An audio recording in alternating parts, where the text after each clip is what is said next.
Next 3 to 4 years, I'll be going to University of Arkansas.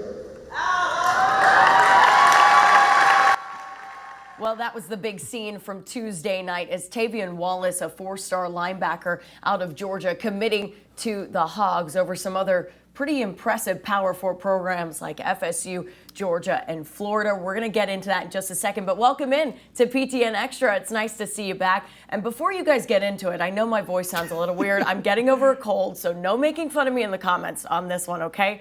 None of them. I don't want to hear it. But I do want to get your thoughts about this latest commitment, because what's crazy to me about this whole story with Tavion is he kind of threw the world for a little bit of a loop, because so many experts had predicted that he was going to go to FSU, that he was going to commit to the Seminoles. But no, he threw them all for a 180 and said, nah, I'm committed to the Razorbacks. And it might have something to do with Travis Williams and the fact of that he had a relationship with his brother as he was recruiting him to come to Auburn. Things didn't work out there. He ended up going to Kentucky, but that relationship was established. What do you guys think about the latest commit? I think it's a big deal, but you have to look at it in light of all the other negative things that have been happening over this recruiting period, in which there's something called College Football Talk Daily. Oh, goodness. Last week, when they lost a kid that had been, wanted to play and put a billboard up, and then he'd been committed for a while, and then he decommitted. And College Football Talk Daily said it's the end of the program. It's doomed. Not next year, not the year beyond. Arkansas football is irrevocably broken. And there's an overall theme that started last December when Sam Pittman wasn't fired. And the theme is, and you got to know who's mainly on the internet. It's people that are mad. So you got to feed those people. You feed the angry people. Hey, I need some angry stuff. And so whenever there's bad news, they put it up. And it's like, this is terrible. Well, I happen to believe that Travis Williams might have had something to do with the little game that the kid played, because there was one expert on there. They said he had a 98% record of being accurate, and then he was wrong. You think maybe that kid was telling him the wrong thing all along to kind of get back at some of these experts that have been saying negative things about Arkansas's recruiting? And Mike, to translate that really quickly for the young generation, we say, blank them haters, or at least Travis Williams. He quieted the haters on this one. This was a huge get for them. A lot of speed in the linebacker position, something that Arkansas, they need. And although he's not coming till 2025, and they're trying to build up that room because you lost Chris Paul, Antonio Greer, a couple of guys of the veterans in that linebacker room who decided to transfer away, T. Willie quieted the haters. He told them, look, I'm going to go out and get his brother, like you mentioned, or Tavion. His brother was committed to him, although ultimately ended up going to Kentucky when Gus Malzahn left Auburn and got fired. So I think it's a really good pickup for this Arkansas team. And look, that 2025 class, there's a lot of high-end talent there. Grayson Williams, an Arkansas guy, a quarterback. Tay Lockett, a defensive cornerback. One of these athlete kind of players that I'm still trying to understand what an athlete is when it comes to football recruits. But you look at this 25 class and you like what a lot of the pieces there. And although, look, Arkansas, to Mike's point, they don't have a top 3 guy in the 2024 class coming up, 25 class. You like the talent there as well in 25, even though you're not keeping your top in-state talent in-state. But again, you're trending in the right direction if you're Arkansas. The question is, will Sam Pittman and Travis Williams get to 2025 as the head coach and defensive coordinator at Arkansas? That is a good question. We're not going to discuss that question on the show today, but we're going to talk a little bit about the haters out there that Mike was bringing up, Bear McCorder. We're going to talk about that situation in just a second, but I like what you said there about Tavion Wallace with that speed. He also runs track and field, and so he ran in the 400-meter and 800-meter relay teams for in his sophomore season in high school. But in his freshman season, he put up some impressive numbers in the 100-meter, running a 10.84 there, and then in the 200-meter with a 22.44 in the 200-meter. So again, that track speed, you like that there at the linebacker position. But we'll go into another. Oh, Mike has a point. Mike has a point. Okay. The point is, I'm here for it. A lot of these players, and this has been a bad year for Arkansas for in-state guys. They've lost the top 3 or 4 in-state guys, and that's where everybody's saying Sam Pittman can't get it done. We've always been able to get and that's not true, by the way. But I don't recall a year in which they've lost as many as they've lost. But here's the thing. Most of those guys aren't going to none of them are going to play this fall. Most of them wouldn't have played next year, maybe a little bit. They would redshirt, and then they would have an impact in 2027 or 2026 or whatever. This kid, because he's a linebacker and they're short of linebackers, and because Travis Williams is the linebackers coach, he's got a good chance, I believe, of coming in and playing in 2025. So that's a bigger commit than the loss you had of a kid that was not going to play for 2 or 3 years anyway. So, and here's the other point I would make. One of the reasons I think their high school recruiting is getting hurt right now, they spent their NIL money on portal people where they needed to fill a certain thing for this fall. And that's the way Sam Pittman, he's admitted it. That's the way we have to play it right now. You have to build for next year. You can't worry down the line. And that's what high school recruiting is. It's what you're going to do 2 years from now, mostly. And he's talking about what's going to happen this fall. And that's why I'm high on this team for this fall, because of the NIL money they spent getting linemen, getting a quarterback, getting a running back, getting people they needed to fuel Bobby Petrino's offense. And that's where Arkansas needed it, right? Like the offensive line we saw last year did not give any quarterback, whether it was KJ Jefferson or Jacoby Criswell, time to throw and time for the weapons to get open. So they spent in that offensive line. You see Addison Nichols and some of the other guys, Carmona Jr. coming in, these older veterans in the portal. Because look at how Missouri's built. Look at how Alabama was built. Look at how Ole Miss has been built. It's been a lot of transfer portal of older guys. And eventually getting some young guys to work out. You need those older guys. And right now, you get them in the portal. You don't get them anywhere else. And who's the most expensive in the portal? It's those offensive and defensive linemen. We've talked about that on the show before. Those guys are going to cost more money because there's less of them, right? There is less of them. So they know their value. And Arkansas is putting that back into them. I want to talk about Bear McWhorter for a quick second, Mike, because you brought him up. But everyone was up in arms over his decommitment from Arkansas because he put up a whole billboard saying, "I want to be here, Sam Pittman. I want to be here." Now, you made a good point. In his statement on Twitter, which I'm going to read for everyone, he makes a couple points that I want to highlight. Decommitting is something that never even crossed my mind last August when I committed to the Razorbacks. Even now, my love for the Hogs and Coach Pitt hasn't changed. After lots of thought, prayer, and conversations with my family, I realize I only get to go through this process once in my life and have a long way to go before I put pen to paper. With that being said, I will be decommitting from Arkansas in order to take more time, and rest assured I make the right decision for my future. That doesn't sound like red flags here, like Sam Pittman lost a commit, because he's a 2026 guy. He has plenty of time to go and shop around and get to experience some of the things that he won't get to ever experience again in his life. Like he says, he goes through the process once. Right. So there is some of that, right? Wouldn't you say that? Absolutely. You don't need to go up in arms? But the point is, even if they don't get him, by that time you got other people. They act like if you lose this guy, there's nobody else that can possibly replace him. You know, it's ridiculous. The program is doomed. It's doomed because you lost a guy? Yeah. Mike, that's clickbait, okay? That's some clickbait. He clicked on it. He clicked on it. He did. Well, You retweeted it, right? And thought how stupid this is, how dumb is this, that we've reached this point. But let me just tell you this. A lot of these websites, and there's some here in Arkansas from guys I know that are posting, and I'm not going to criticize them. I'm going to criticize you, the person that's clicking on this, because you want to see it, and he gives you what you... Feed me some bad stuff so I'm mad, I want some more bad stuff. So they'll feed something to you and tell you, every time one of these guys has committed somewhere else, they've acted like it's the end of the world. Recruiting goes on, it goes on. You lose a guy, you get a guy over here. I've never seen Arkansas yet just totally blow up. Even when Chad Morris was here, the recruiting was decent. He just couldn't coach, Yeah. So when you lay everything on to recruiting's a part of it. It's not everything. Absolutely. We go into something that's really big in recruiting these days that, is a very much reality of the situation. Now, you've talked about it, spending money on portal guys, NIL. And you actually sent me this article. I'm going to give some love to Hogbeat here on the show. They put out an article comparing the different NIL collectives that Blueprint Sports, who runs Arkansas Edge, they kind of highlighted some of the other NIL fundraising that they're doing at these different collectives at different Power 4 schools. And some of them that they highlighted were interesting. Like Penn State, they do Retain the Roar, which is kind of interesting.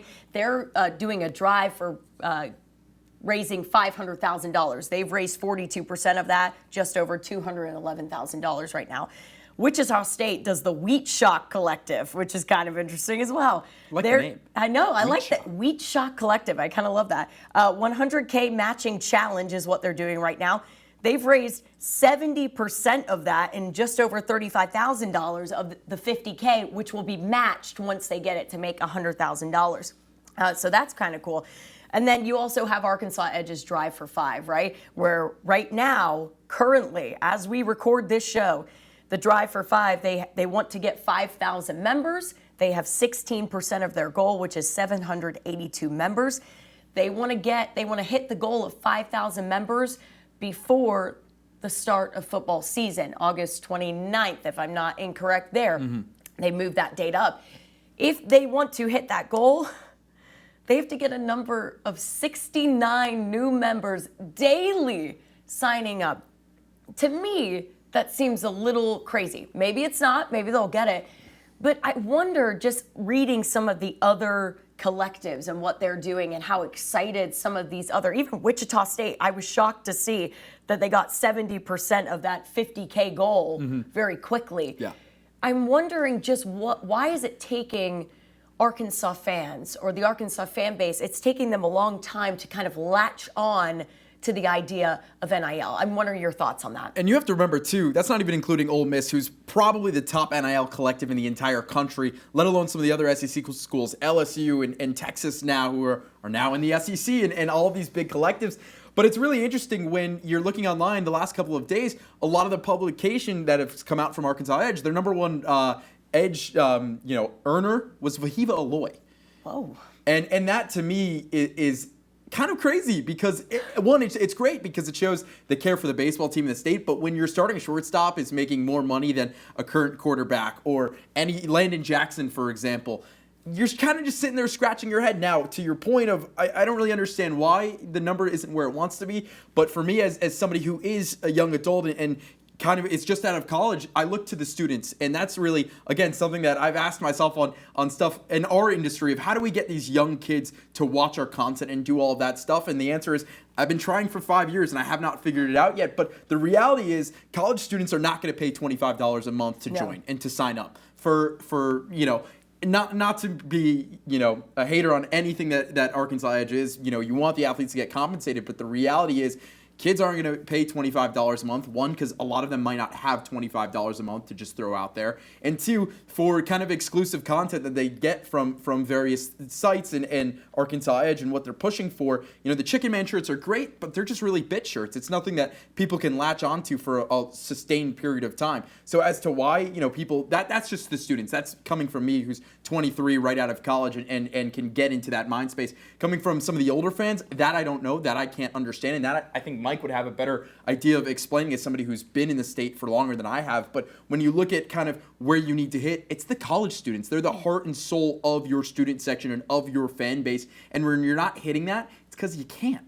Well, and the question is, how do you do that? I think that's why you have Aloy making the most money, because those jerseys that they were selling, those Hawaiian jerseys. They're creative, they're different. They're creative, they're different, and so many people bought those. Yeah, I want to buy one. I know, it was really cool. And so I saw a lot of the students wearing those, so I wonder if that factored in. They tapped into that student market. They tapped in there. It's a start. It is. So Mike, what's your thoughts there? First of all, I think a lot of Razorback fans, especially, they don't even understand the collective thing.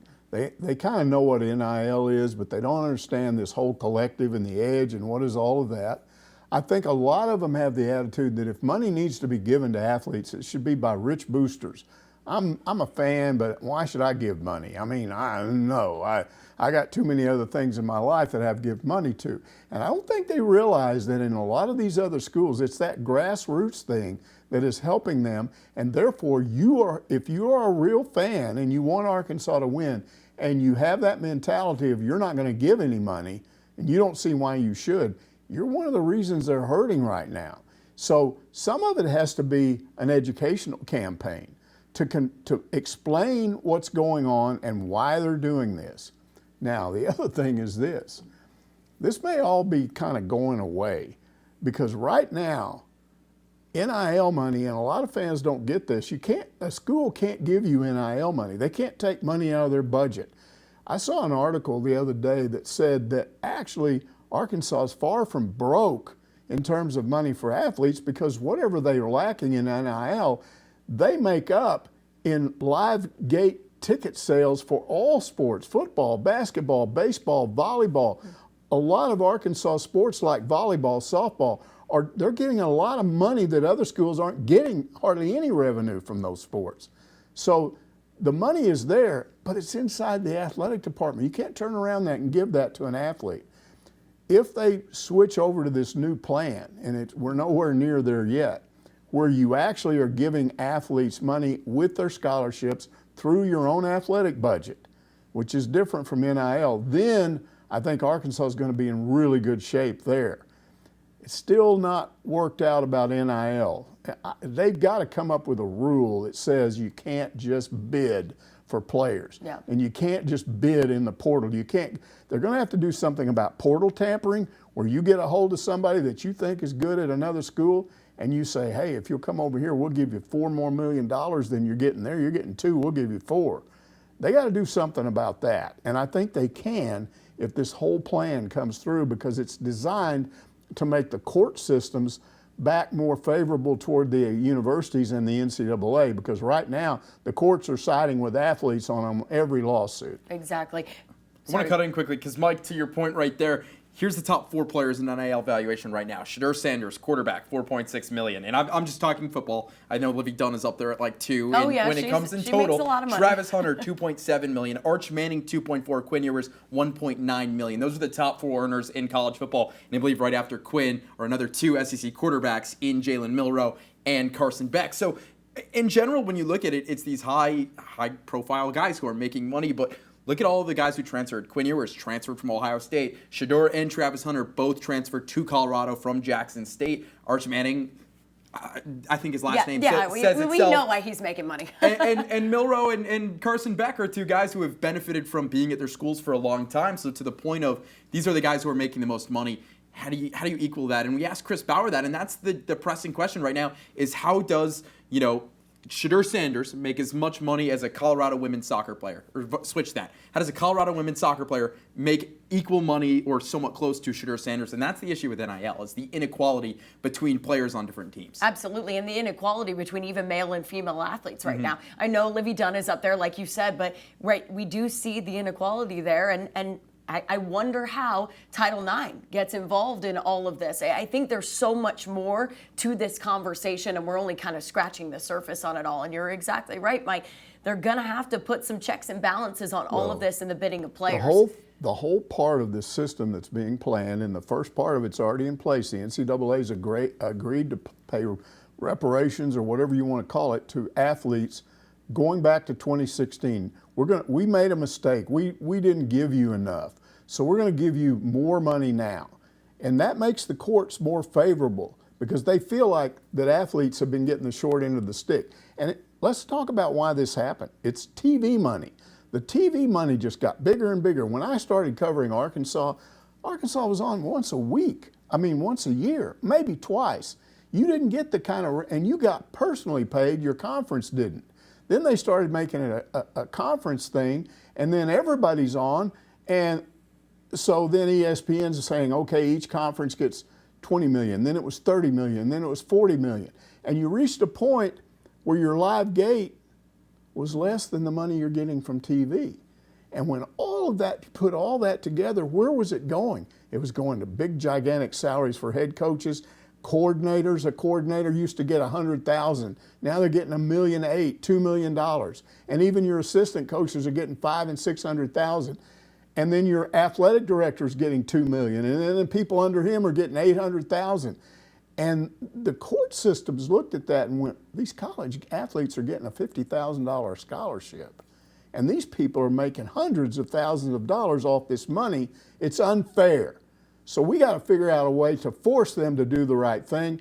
I think if they get this plan in place, which pays all student athletes an equal amount, maybe $30,000 or $40,000. Think about it. If you have all of your education paid for, your books, your room, your board, and you got $40,000 spending money, you can go out and buy yourself a car. If you come from a family where you couldn't afford a car, you get to college, this buddy over here, his family has money. They give him a car. You got to walk. Well, they're trying to eliminate that. And so once you get this into place, the theory is the courts will look at it and say, okay, you've fixed this. Now when all these people start trying to sue this, sue that, do this, we're going to rule against them. Exactly. And we'll get up, because the courts aren't stupid. You can't ruin college athletics. Right. And if you let this go on like it is now, where you've got literally open bidding for anybody you want, I'm telling you right now, if somebody wants Taylon Green, they can go get him if they want to offer enough money to him. You can just go grab him. Yeah. That's what they do. And they've got to figure out a way to stop that. Absolutely, and it goes back to something that I told you a couple of weeks ago when I was talking to one of the coaches, and they said the first thing I deal with when I pick up the phone to call an athlete is how much money can I make? How much money can I make? The first question isn't about anything else, it's about NIL. So we're going to see what happens in the future. Again, we can talk about it till our faces are blue, but this is the reality of the situation that we're dealing with right now. Again, thank you so much for watching PTN Extra. We'll see you next Wednesday for more.